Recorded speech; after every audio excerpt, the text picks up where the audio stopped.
Alain, propos sur la religion. Des apparences. Quand un hindou se marque au visage de signes rouges ou bleus selon sa caste, vous ne demandez point si cela est vrai ou faux.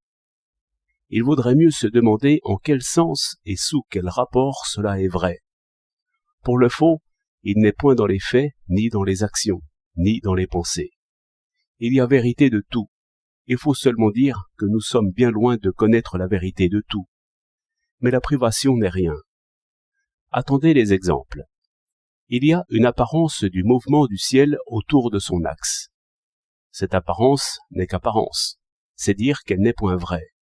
Mais je ne dirai pas non plus qu'elle est fausse, car placés comme nous sommes sur cette terre qui tourne, nous ne pouvons la voir tourner. Pour mieux dire, je ne vois aucune chose comme elle est. Je vois à l'angle de mon plafond 3 angles joints dont je sais qu'ils sont d'équerre tous les 3, mais je les vois obtus tous les 3, et la perspective m'apprend que je dois les voir ainsi.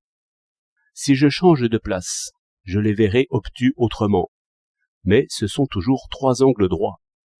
Ceux qui retournent dans leur tête les paradoxes d'Einstein croient souvent qu'ils ont à choisir entre plusieurs apparences du temps et un temps unique. Je les invite à réfléchir sur l'objet unique, qui donne pourtant d'innombrables perspectives.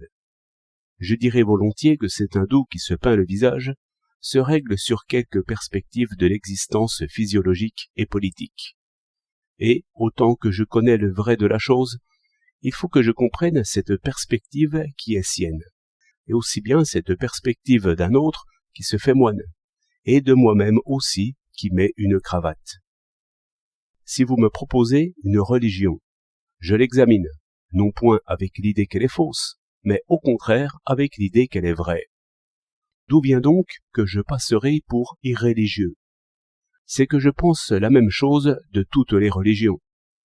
Chacune d'elles n'est qu'une perspective plus ou moins déformée dans laquelle il faut que je retrouve l'objet unique. Travail copernicien. Difficile assurément, mais considérez ce qui arrive quand on me montre des tours de passe-passe ou des jeux de miroirs.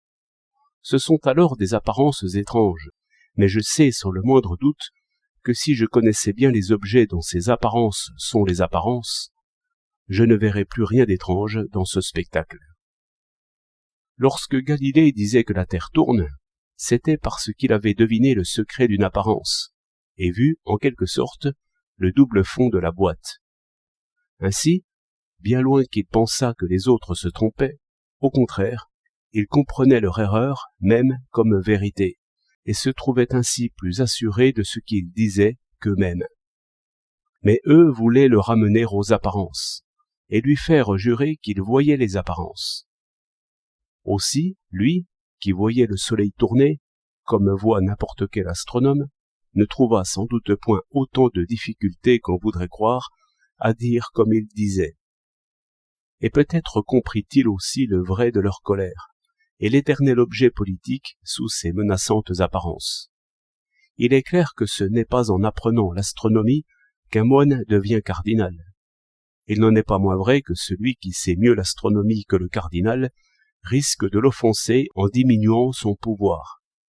L'esprit de conciliation ne suffit pas dans l'homme savant, car il risque d'augmenter la distance et de marquer le refus. Marc Aurèle a dit là-dessus le dernier mot peut-être.